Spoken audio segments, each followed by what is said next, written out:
Baik, saya akan share kembali bahan terakhir yang sudah kita bahas, yaitu alasan kenapa kita begitu penting membahas tentang bagaimana setiap orang percaya berusaha keras memakai sarana yang telah Kristus berikan agar tidak jatuh ke dalam pencobaan. Ya, jadi Tuhan itu memberikan kita sarana atau alat-alat memperlengkapi kita bukan untuk disia-siakan kan alat-alat itu, tapi supaya kita menghargai alat-alat tersebut dan tentunya menggunakan alat-alat tersebut. Karena memang tujuannya alat itu diberikan ya untuk memperlengkapi saudara dan saya. Kalau saudara dan saya tidak mau pakai, ya itu namanya tidak menghargai Tuhan dong. Ya Tuhan sudah kasih, kita nggak mau. Oke. Jadi alasan kenapa itu begitu penting menggunakan alat-alat ya karena yang pertama Tuhan Yesus memberikan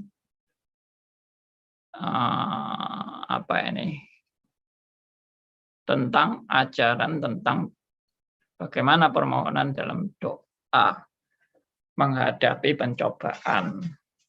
Tapi permohonannya adalah lepaskanlah kami daripada yang jahat. Ini sekali lagi refleksi karena kita memang orang yang tidak berdaya di dalam menghadapi pencobaan. Kita orang yang sangat lemah.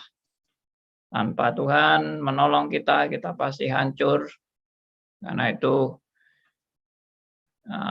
Tuhan mengajarkan melalui doa ini untuk kita belajar bersandar hanya kepada Tuhan dan bukan kepada kekuatan kita sendiri, kepada kehebatan prestasi kita, tapi hanya kepada Tuhan saja. Sekarang alasan yang kedua, kenapa kita harus bersungguh-sungguh? Ya, tadi kan alasan pertama kita ini sangat rentan dan pencobaan itu sangat bahaya. Kalau kita tidak bersandar kepada Dia, ya kita hancur berantakan. Alasan kedua adalah ya Tuhan menjanjikan upah yang besar kepada jemaat di Philadelphia di Wahyu 3 ayat 10. Nah, ini coba kita renungkan kembali Wahyu 3 ayat 10 ya. Saya ajak saudara untuk membuka. Wahyu 3 ayat 10. Coba dibuka. Nah, tolong ada teman yang mau bacakan Wahyu 3 ayat 10.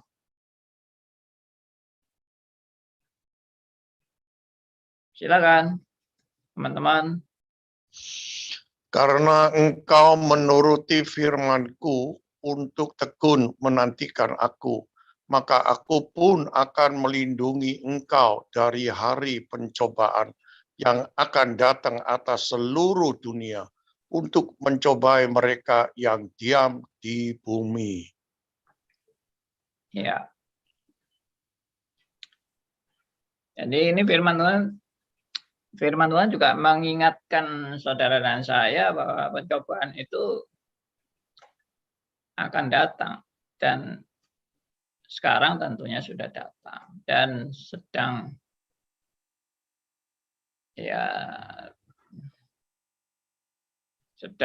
melatih kita pencobaan itu untuk kita terus bertumbuh dalam kebenaran demi kebenaran. Kalau pencobaan itu dari si jahat, tentunya si jahat bukan mau tujuannya melatih kita, si jahat tujuannya mau menghancurkan kita, ya, atau membuat kita jauh dari Tuhan. Nah, itu kita sudah bolak-balik membahasnya.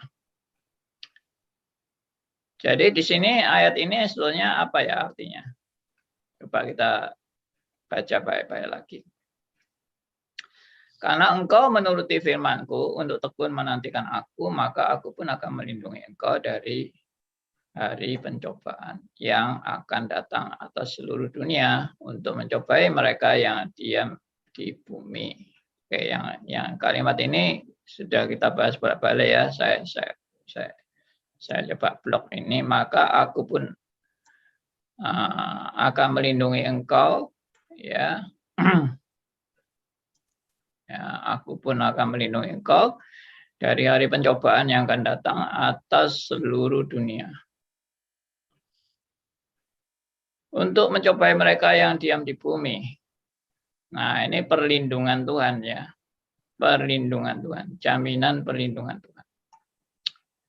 Tapi ini yang mungkin agak ganjel dan ini saya bahas minggu lalu juga sedikit. Ini agak ganjel ini. Karena engkau menuruti firman-Ku untuk tekun menantikan aku, maka aku pun akan melindungi engkau. Jadi ini spiritnya agak justru menunjang pemahaman Arminian. Tapi sekali lagi, kalau kita melihat hanya fenomena, memang betul.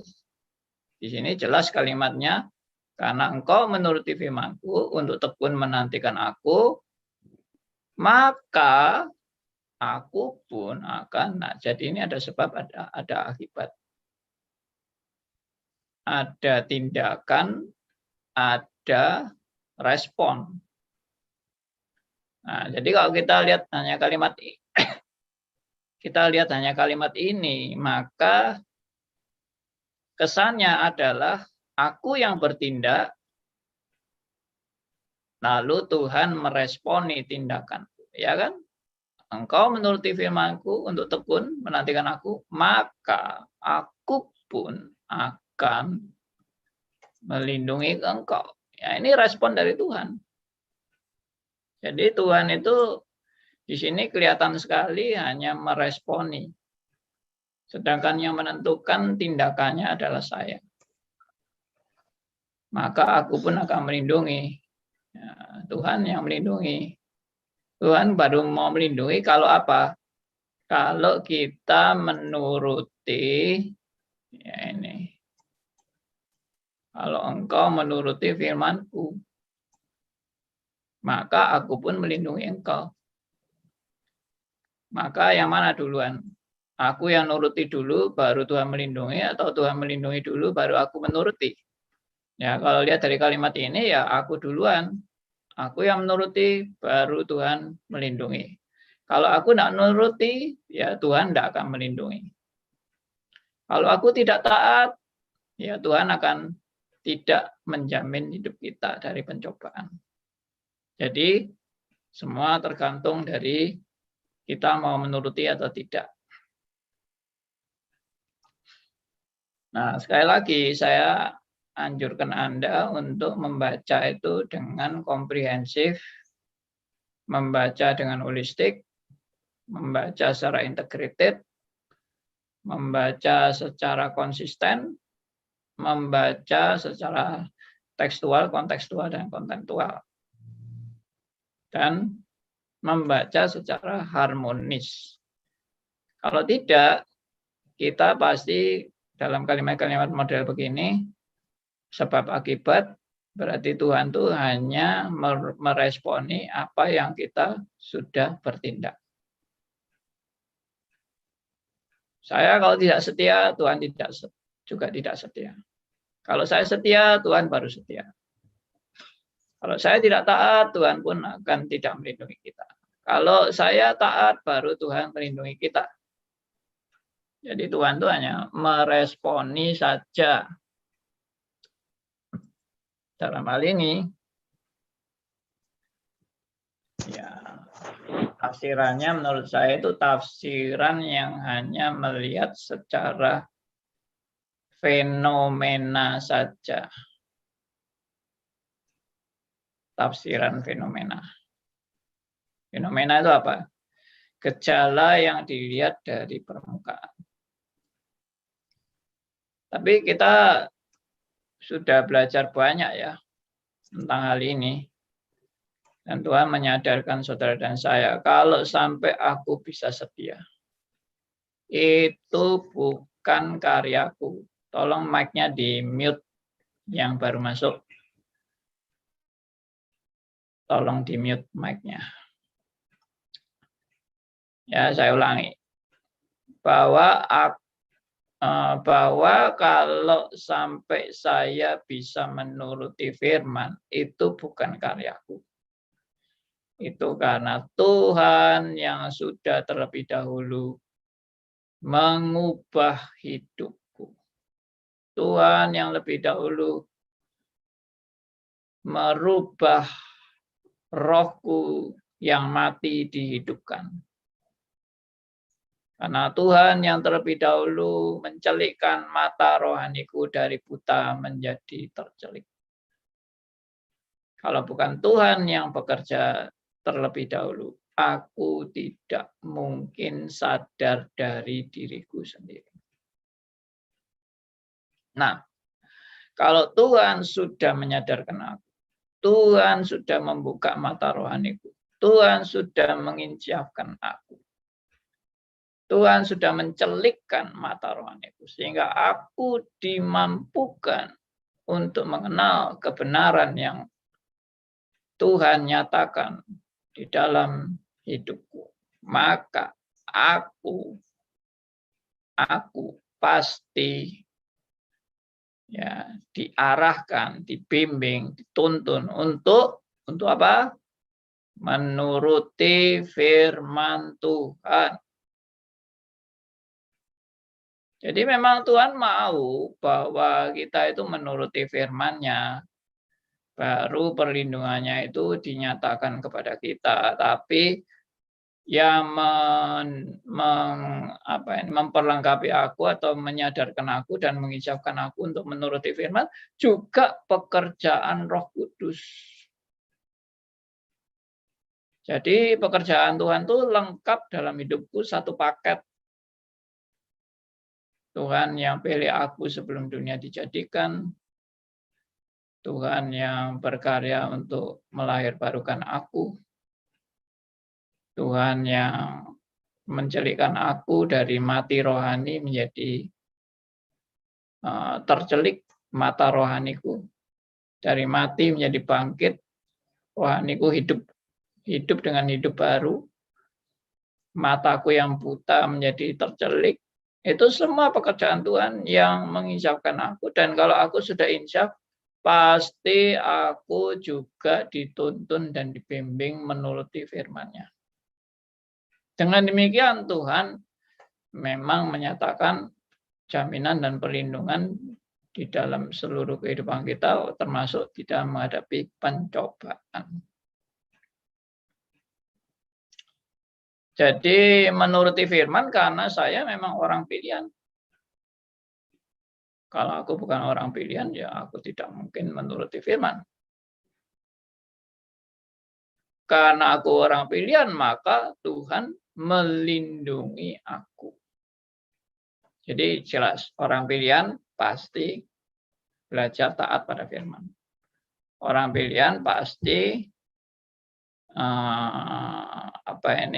dilindungi oleh Tuhan, disertai oleh Tuhan, dijamin oleh Tuhan. Dan orang pilihan pasti memang menuruti firman-Nya. Tidak mungkin orang pilihan tidak menuruti firman-Nya.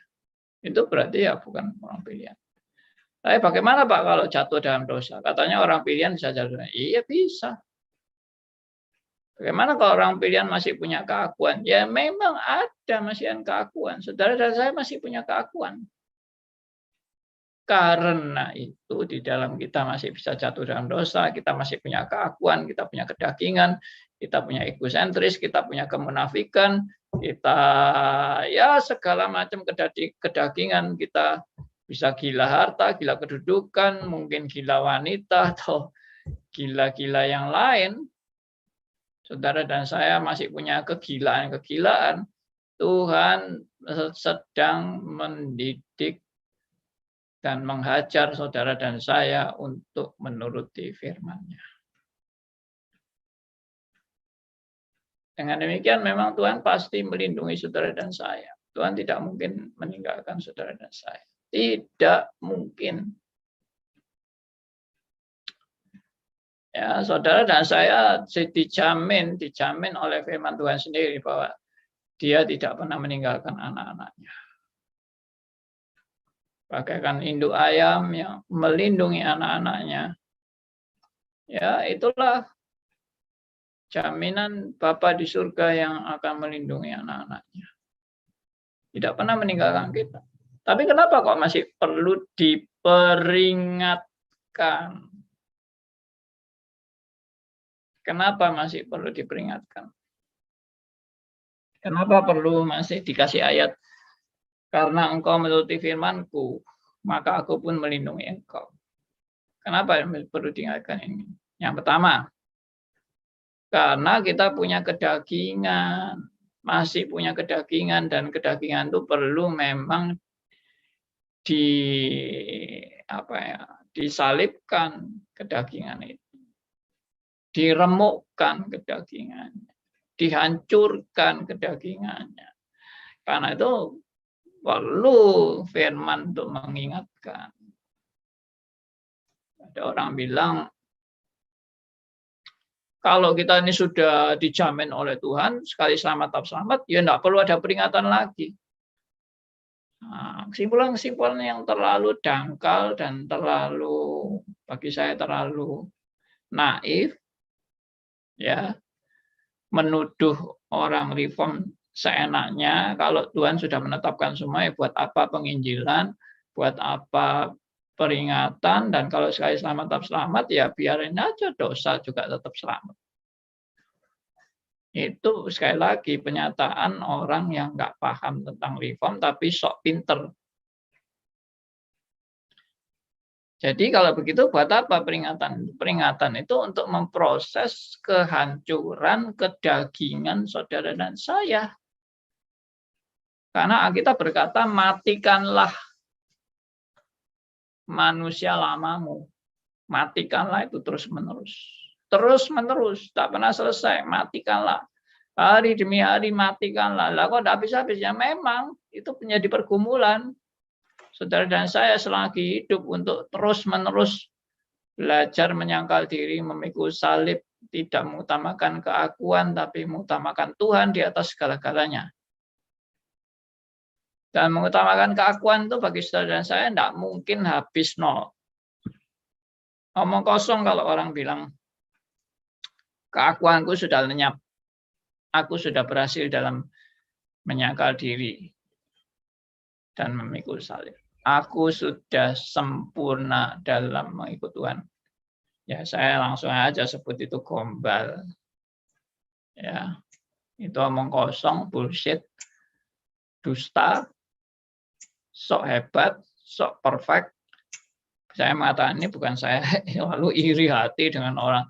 Alkitab sendiri berkata, tidak ada orang yang sempurna. Tidak ada orang sudah lulus dalam sekolah Tuhan untuk menghancurkan keakuan. Tidak ada.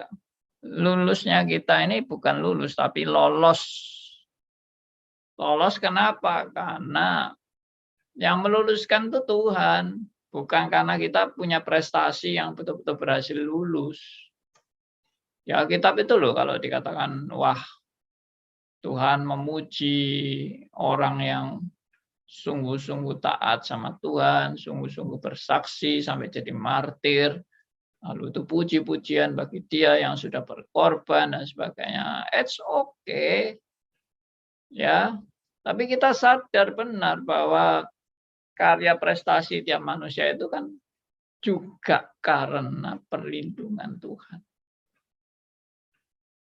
Jadi kembali lagi kepada Tuhan, bukan itu kekuatanku dan kehebatanku. Ya, saya harap ini saudara jelas di sini. Jadi sekali lagi bukan kita yang menggerakkan Tuhan untuk Tuhan melindungi kita. Tapi sebelum kita justru mendekat kepada Tuhan, Tuhan sudah menghampiri kita. Tuhan sudah memilih dan menetapkan kita. Tuhan sudah menjamin hidup kita, keselamatan kita, ya, dengan firman-Nya. Ya itulah yang terjadi, bahwa saudara dan saya ini orang-orang yang dijamin oleh Tuhan bukan karena saya taat sama Tuhan, tapi karena justru Tuhan yang berkarya dalam hidupku, maka aku bisa taat kepadanya. Tuhan yang terlebih dahulu berkarya dalam hidupku. Tuhan yang mencari aku, bukan aku yang mencari Tuhan. Tuhan yang mengubah hidupku dan mencelikkan mata rohaniku, bukan aku yang membuat aku sendiri bisa tercelik mata rohaninya. Tuhan yang membuat. Tanpa Tuhan yang mencelikkan mata rohani, aku tetap buta selama-lamanya. Nah, itu prinsip. Ya, jadi baca ayat ini jangan keliru saya lagi. Karena ayat ini bisa disalah tafsirkan oleh kelompok Arminian itu ya, untuk membuktikan bahwa nah ini tuh ayat ini contohnya tuh Tuhan ingin kita taat dulu baru Tuhan melindungi kita. Lah kita bisa taat tuh ya dari mana kalau bukan perlindungan Tuhan. Siapa yang memberi kekuatan saya menuruti firman-Nya? Siapa yang mencelikkan mata rohani saya untuk mengerti firman-Nya? Siapa yang menginsyafkan saya untuk berkomitmen bahwa firman-Nya itu adalah kebenaran? Dan saya mau taat. Siapa yang memulai? Ya Tuhan dong. Makanya selalu baca Filipi 2 ayat 12 dan 13. Ya, itu yang selalu mengingatkan saudara dan saya kan. Filipi 2 ayat 12 dan 13. Ya Allah yang mengerjakan di dalam kamu. Semuanya itu Allah yang mengerjakan. Ketaatan kegiatanmu, ya pekerjaanmu dan sebagainya. Semua itu karena Tuhan yang sudah terlebih dahulu memperlengkapi saudara dan saya. Oke. Demikian dengan Tuhan memperlengkapi saya, Tuhan menyadarkan saya, Tuhan mengisapkan saya, Tuhan mencelikkan mata rohani saya, maka saya menuruti firman-Nya dan di dalam saya menuruti firman-Nya karena anugerah-Nya Tuhan juga menyatakan perlindungan bagi kita dalam menghadapi pencobaan. Ya, ini mirip dengan Roma 5 ayat 8 sampai 10. Ya, coba kita baca. Roma 5 ayat 8 sampai 10. Ada teman yang mau bacakan, silakan.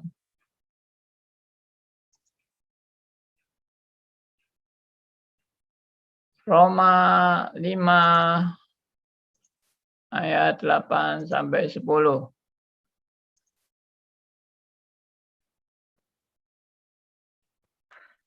Akan tetapi Allah menunjukkan kasih-Nya kepada kita oleh karena Kristus telah mati untuk kita ketika kita masih berdosa.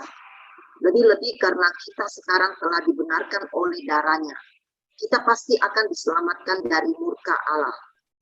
Sebab jikalau kita ketika masih seteru diperdamaikan dengan Allah oleh kematian anaknya, lebih-lebih kita yang sekarang telah diperdamaikan pasti akan diselamatkan oleh hidupnya. Ya.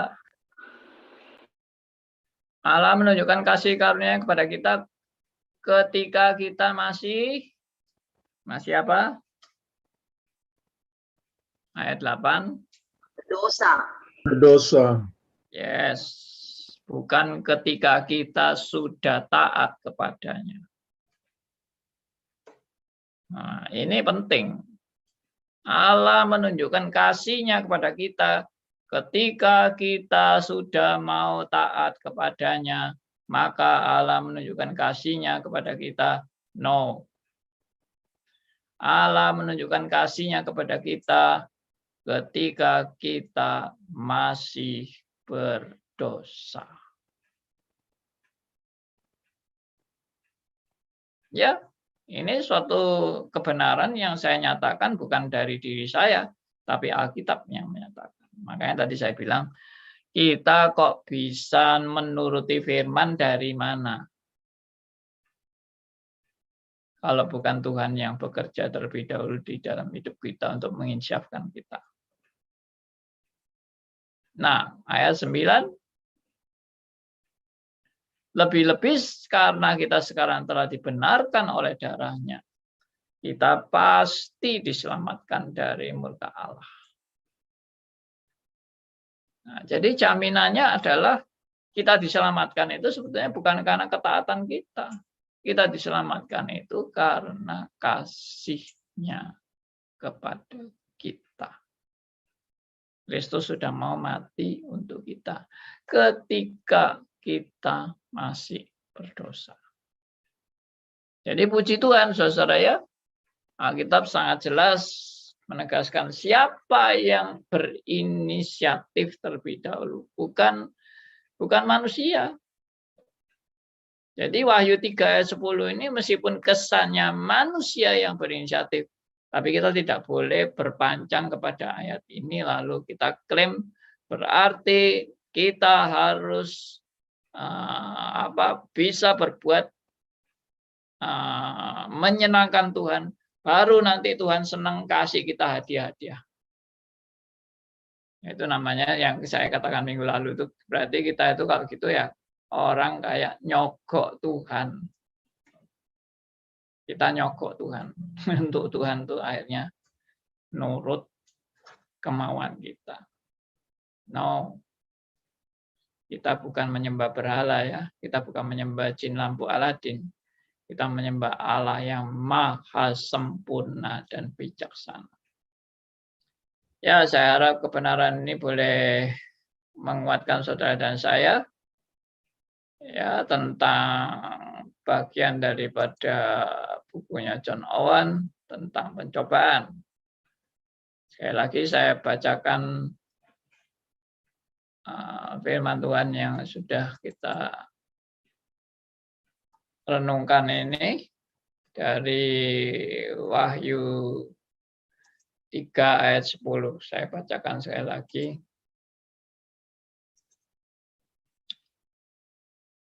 Ya, ini Wahyu 3 ayat 10.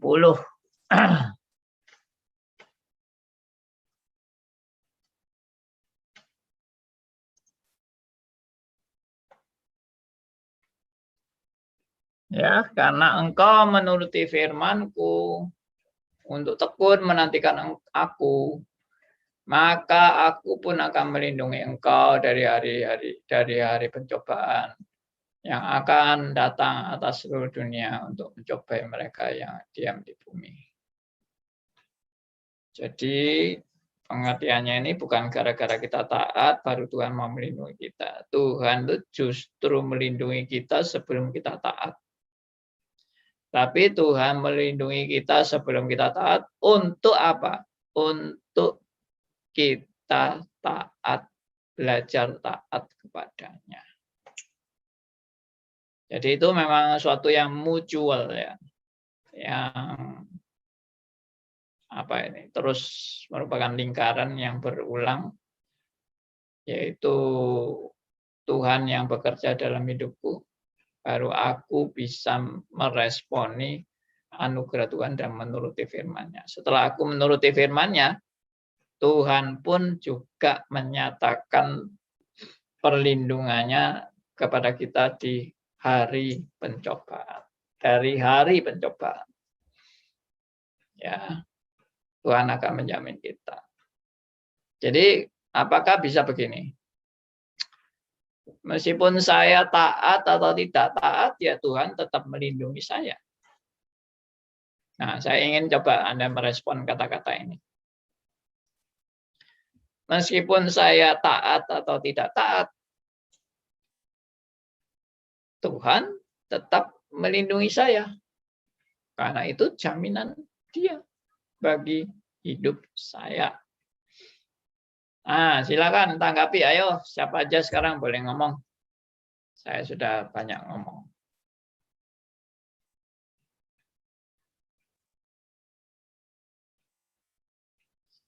Sekali lagi ya, saya kasih soalnya.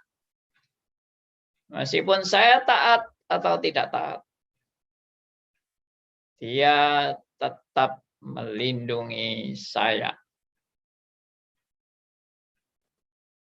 Ayo coba kasih respon dari kalimat itu. Pagi, Pak. Bagi Bulani. Ya, kalau tahu ya, ini menurut saya ya, kalau kita taat sama taat, pasti Tuhan melindungi. Karena dia kan, kita kan anaknya, dia bapaknya. Yes. Tapi yang rugi itu sebenarnya kita masih nggak sadar sebagai anak. Kadang-kadang udah disayangi, udah dilindungi, udah dikasih macam-macam. Biasanya anak itu merasa apa ya, dia masih buta gitu loh, dia disayang tapi masih buta, masih nggak ngerti yang apa yang akan dikerjakan. Kita sebagai anak-anak bayi yang masih minum susu, jadi belum dewasa rohani. Ya, yang rugi ya kita sendiri gitu loh. Maksudnya kita sendiri, yang rugi ya tuh anak sendiri yang udah disayangin, udah apa, tapi dia masih nggak sadar dan dia nggak ngeh, istilah orang Jakarta nggak ngeh gitu loh. Gitu menurut saya sih yang rugi ya bukannya Tuhannya, ya kita sendiri. Enggak, pertanyaan saya tadi bukan itu. Pertanyaan saya adalah bagaimana tanggapan terhadap kalimat ini? Kita taat atau tidak taat, Tuhan tetap melindungi saya. Nah, tadi kalau Bulani Ya pasti dong dia dari lindungi. meninjau dari aspek yang rugi kita sendiri, ya itu benar.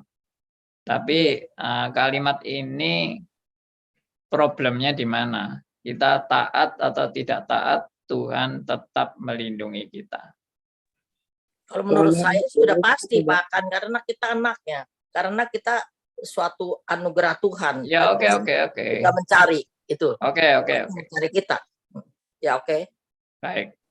Pak Liman, silakan. Tadi mau ya, ngomong. karena Tuhan punya anugerah umum, Pak. Kan kita anak pilihan anugerah khusus itu, Pak. Jadi taat dilindungi Tuhan, Pak. Anugerah umum itu, Pak. Enggak. Konteksnya bukan itu. Konteksnya kan tadi ini loh. Ayat Wahyu 3 ayat 10 itu loh. Wahyu 3 ayat 10 itu kan mengajarkan kita untuk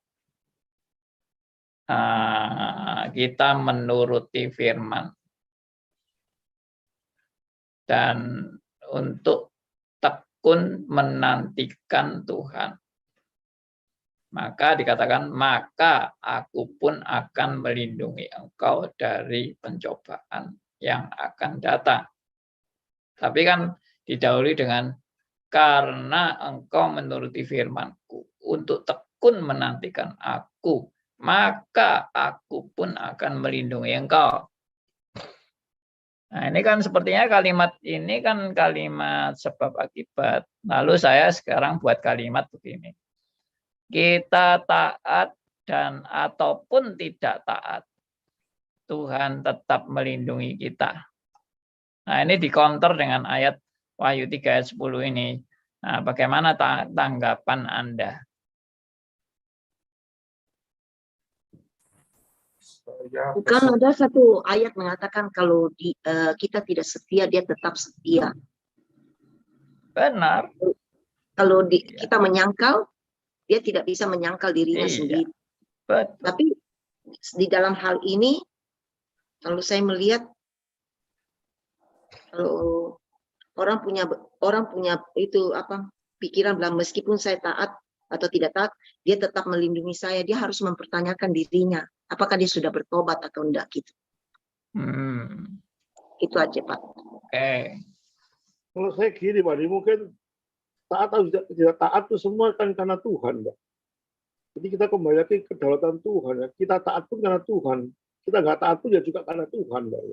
Jadi fokusnya pada Tuhan, Pak. Itu mungkin jawaban saya setelah terang. Mungkin belum nangkep maksud saya.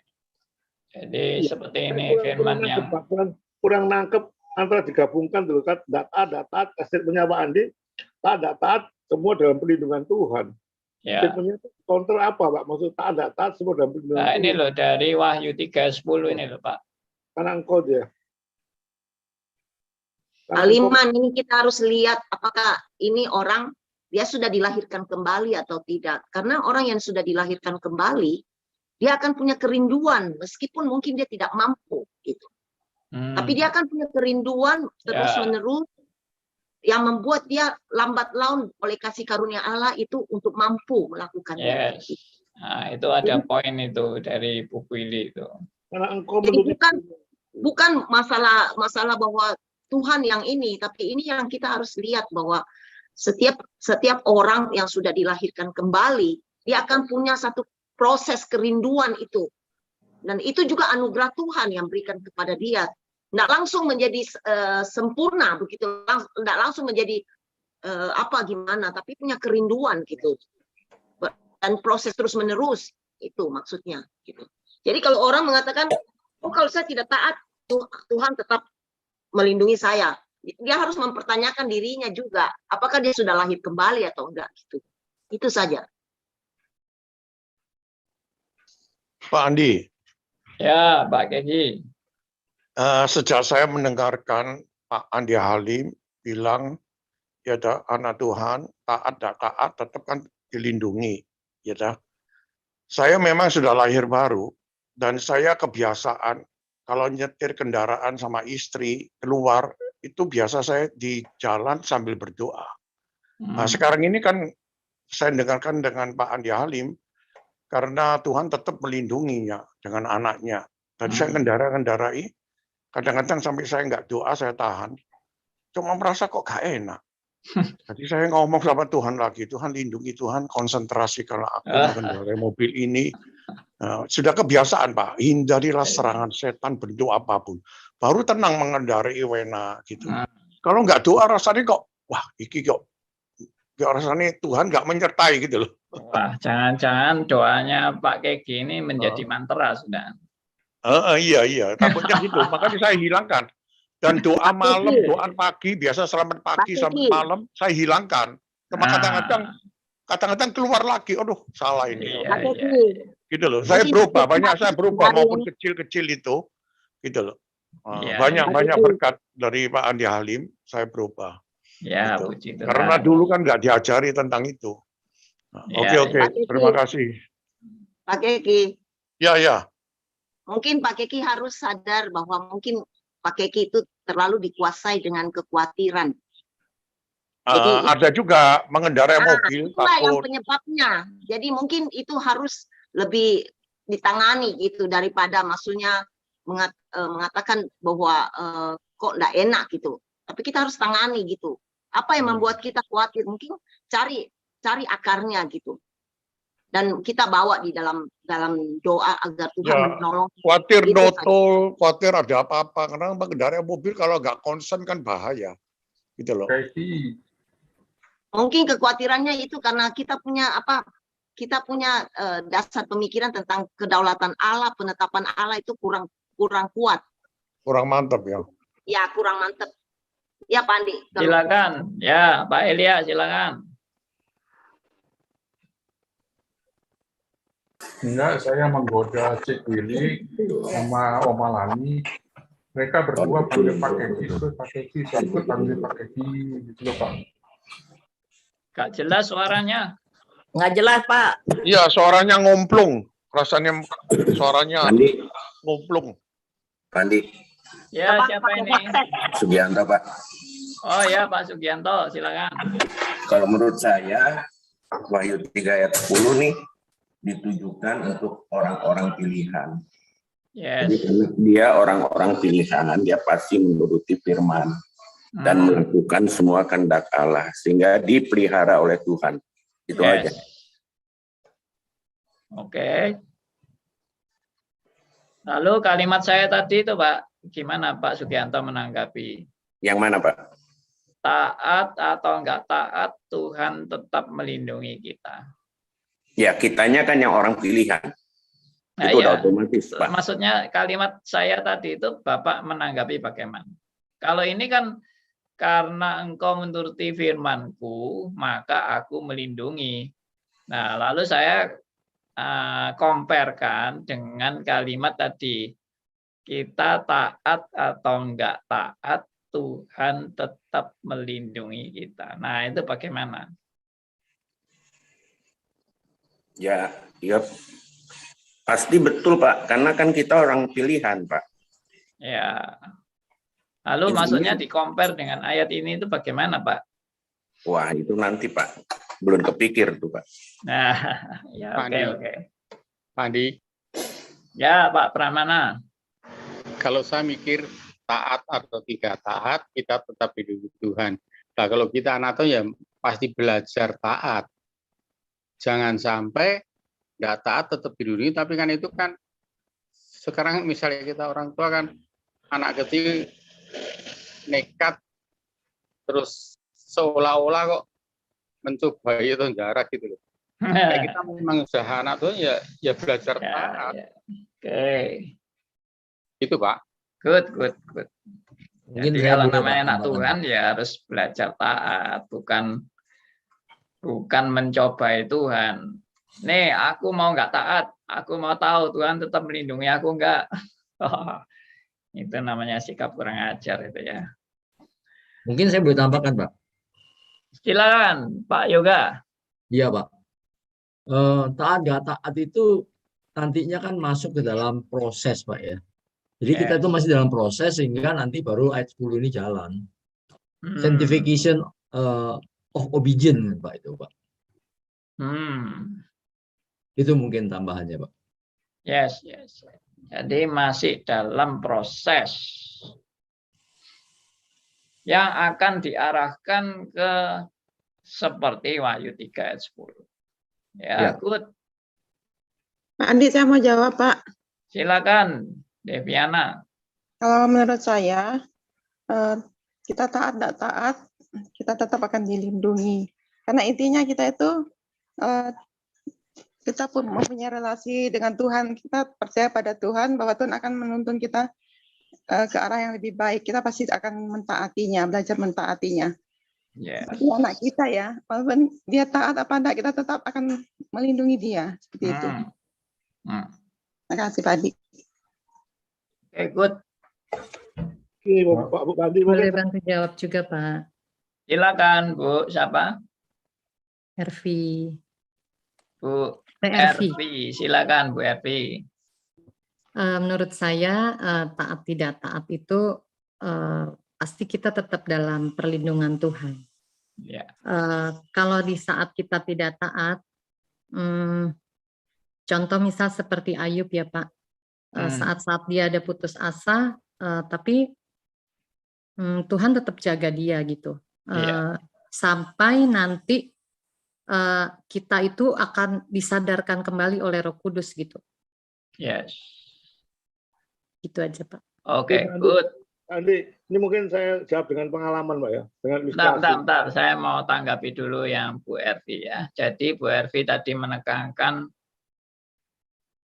bahwa pada saat kita nggak taat, Tuhan tetap melindungi kita dan menjaga kita untuk kita dididik. Dididik apa?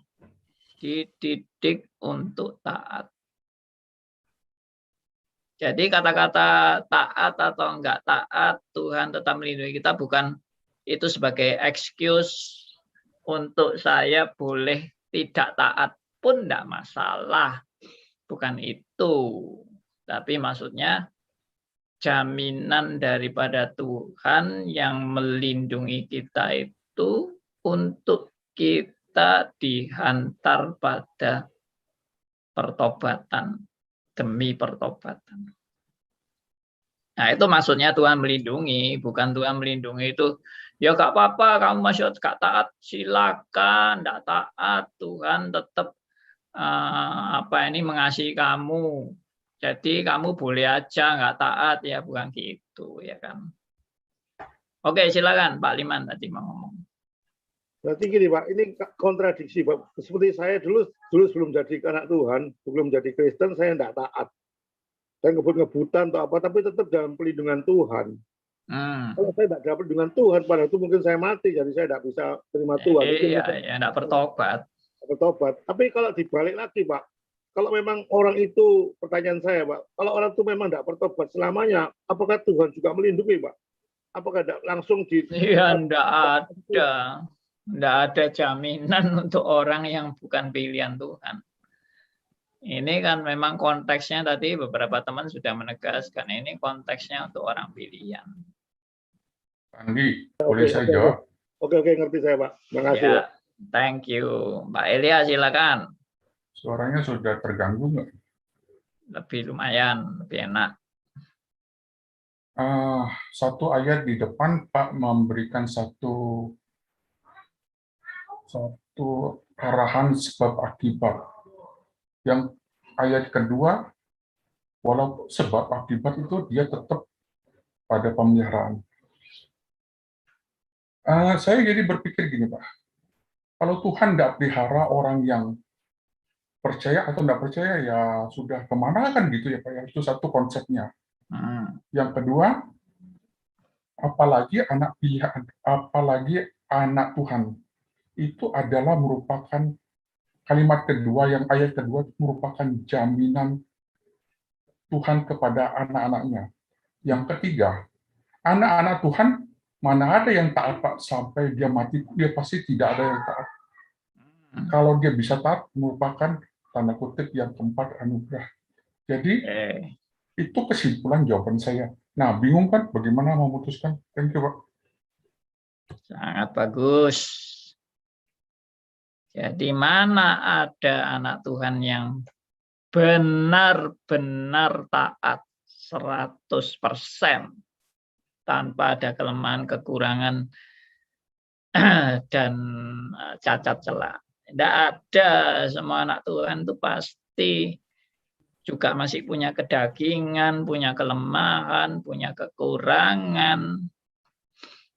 Maka itu dari kata-kata saya tadi, taat atau tidak taat, Tuhan tetap melindungi kita dalam arti kalau kita ini sebagai anak-anak Tuhan tidak taat, lalu Tuhan tidak mau melindungi kita, maka habislah kita semua. Habis. Karena begitu kita tidak taat, Tuhan sudah tidak mau melindungi kita. Biarkan kita, akhirnya kita pasti terjerumus dalam kebinasaan karena Tuhan tidak melindungi kita. Jadi arti taat tidak taat Tuhan tetap melindungi bukan dalam arti ya wes gak apa-apa kamu masih nggak taat pun Tuhan tetap mengasihi. Silakan kamu tetap dalam ketidaktaatan kamu, bukan begitu. Itu namanya jarak, bahasa Jawanya jarak. Ya toh, jarak itu sudah tahu salah, ya ditabrak mawon, ditabrak saja, dan merasa happy dalam keberdosaan, dan itu yang tadi buku ini juga bilang, yaitu ya bukan anak Tuhan kalau begitu. Andi, ya, saya dapat sertifikat enggak? Ya, silakan. Saya dapat sertifikat enggak? Sertifikat. Oh ya. Minta apa sertifikatnya? Minta kelulusan atas jawaban. Oh. Kan tadi diberikan kuis. Satu sampai berapa orang tuh saya nunggu. Ya wes dikasih lah Pak Andi. Kan tadi penekanannya masih dalam proses, Pak Yoga bilang tadi. Jadi sertifikatnya ya belum, Pak. Tunggu masih proses. Terlalu serius ini anak murid-murid Andi hari ini. Oke. Jadi begini.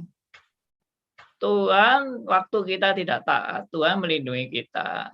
Melindungi dalam arti apa? Ya pasti Dia akan menghajar, mendidik, ya, memperingatkan, ya, memberi pukulan-pukulan kalau perlu untuk kita belajar kembali kepada jalannya. Itu perlindungan Tuhan tuh di situ. Jadi tetap inisiatif bukan di kita. Inisiatif itu tetap di tangan Tuhan. yang melindungi dan menyertai kita. Ya, semoga ini boleh makin membuka wawasan dan pengertian kita tentang perlindungan Tuhan bagi kita. Tuhan pasti melindungi, tapi bukan berarti ya udah kamu boleh semaumu sendiri aja, toh Tuhan tetap melindungi. No, itu sekali lagi fitnahan terhadap orang-orang reform. Ya, banyak orang benci sama reform, lalu memberi fitnahan yang tidak benar, yang mengatakan orang reform mengajari orang untuk menikmati dosa, tidak apa-apa, Tuhan tetap melindungi, Tuhan tetap menyertai.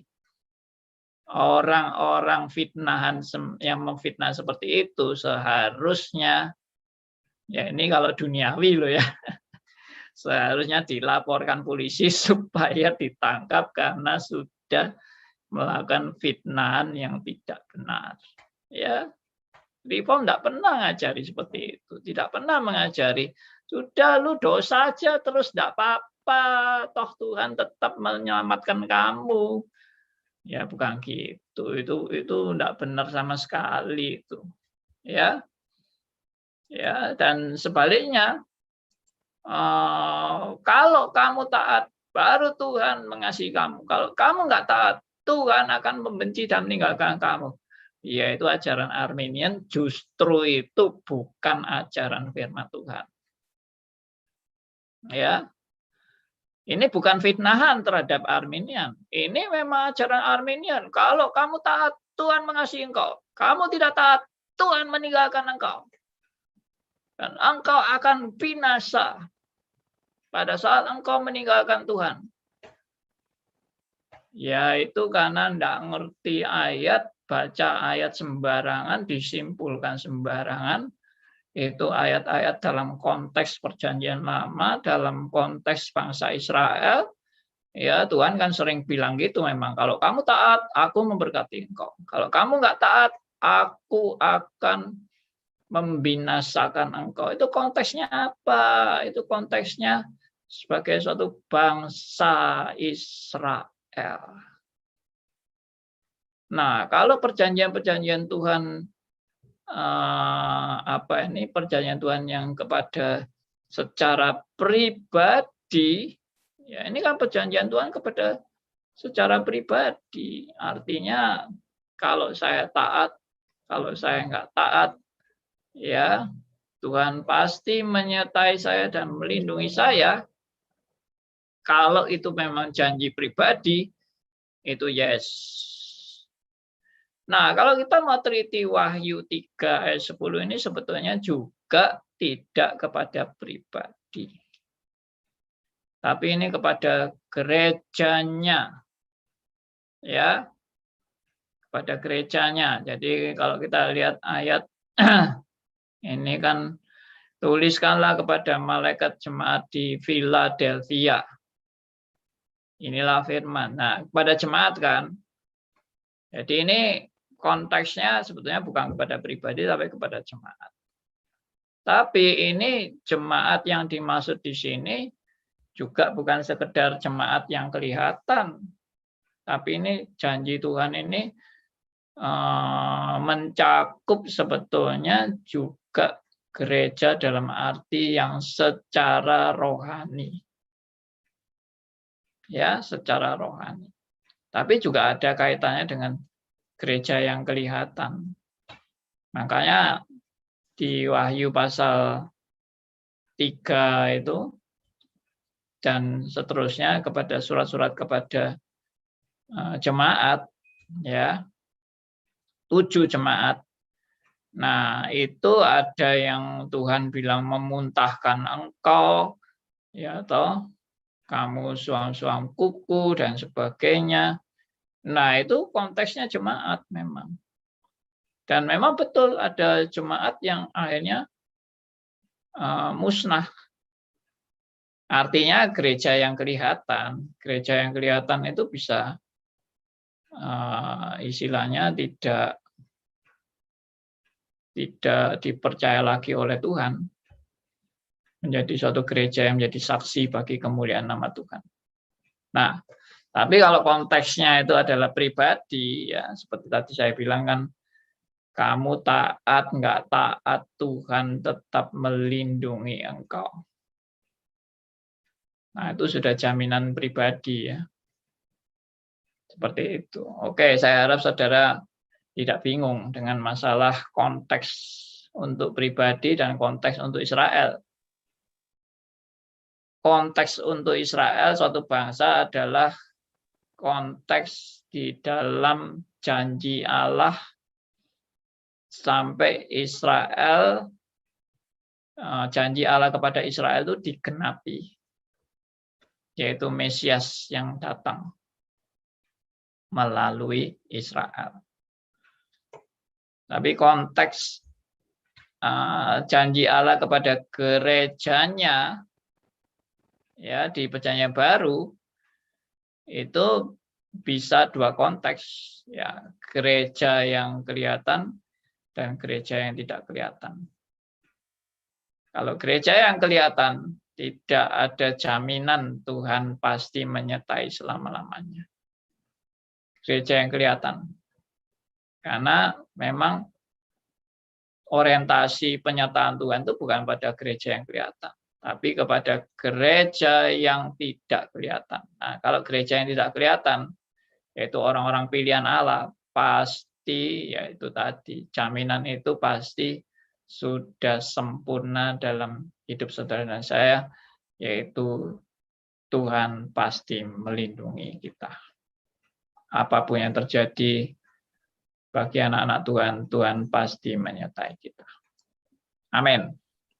Andi, Ya, apakah wahyu itu kan penglihatan kan dari Yohanes yang dibuang ke Pulau Patmos? yes, betul. Tadi memang pernyataan Tuhan, tapi apakah semuanya itu kan penglihatan, dan di wahyu itu kan katanya sukar untuk dieksposisi. Iya, memang wahyu itu adalah pernyataan-pernyataan Allah melalui Rasul Yohanes yang tidak bisa ditafsirkan secara hurufiah atau secara letterlek, tapi itu berkaitan dengan banyak simbol-simbol yang mau menunjukkan bagaimana kritik terhadap pemerintahan pada waktu itu yang berkuasa, ya, dan bagaimana menjamin, maksudnya bagaimana menguatkan kepada jemaat yang dalam ancaman untuk mereka tetap teguh pada panggilan Tuhan. Oke, demikian. Sini sudah jam 10 lewat. Terima kasih untuk semua rekan-rekan yang sudah terlibat. Dan mohon maaf belum sempat menyapa satu persatu teman-teman yang sudah hadir. Jadi saya karena waktu harus selesai sampai di sini. Kiranya ini boleh memperlengkapi kita sebagai anak-anak Tuhan, dan kita sampai jumpa pada minggu yang akan datang tentang pencobaan pada sesi yang berikutnya. Baik, saya minta untuk yang berdoa adalah Ibu Ervi ya. Boleh menutup dalam doa kita semua? Ya, mari kita berdoa. Bapa kami yang di surga, kami mengucap syukur Tuhan atas penyertaan Tuhan di dalam setiap hidup kami. Di tengah-tengah kami selalu berbuat dosa ya Bapa, tapi Tuhan senantiasa yang mendidik kami untuk kami boleh kembali ke dalam jalan-jalan kebenaran-Mu ya Tuhan. Ya. Dan biarlah kiranya Tuhan sendiri juga yang setiap saat menjaga hati dan pikiran kami dan perbuatan kami ya Bapa. Ya. Kami mohon karena kasih dan anugerah-Mu ya Tuhan, melimpah untuk di dalam setiap nafas kehidupan kami ya Bapa, untuk menopang kami setiap saat. Bapa yang di surga, kami juga bersyukur atas pengajaran dari hamba-Mu, Pendeta Andi Halim. Tuhan yang memberkati beliau, Tuhan yang memberkati pelayanannya juga ya Tuhan, dimanapun. Biarlah kiranya Tuhan juga yang menghantar untuk boleh didengar di setiap daerah ataupun di setiap tempat mana-manapun juga ya Tuhan, yang Tuhan berkenan untuk mereka boleh mendengar pengajaran Pak Andi Halim. Tuhan, Engkau kiranya memberkati setiap orang yang mendengar ya Bapa, biarlah kiranya Tuhan sendiri juga yang memberikan setiap orang haus akan firman kebenaran-Mu. Dalam nama Tuhan Yesus kami berdoa dan bersyukur. Amin. Amin. Terima kasih Bu Elvi.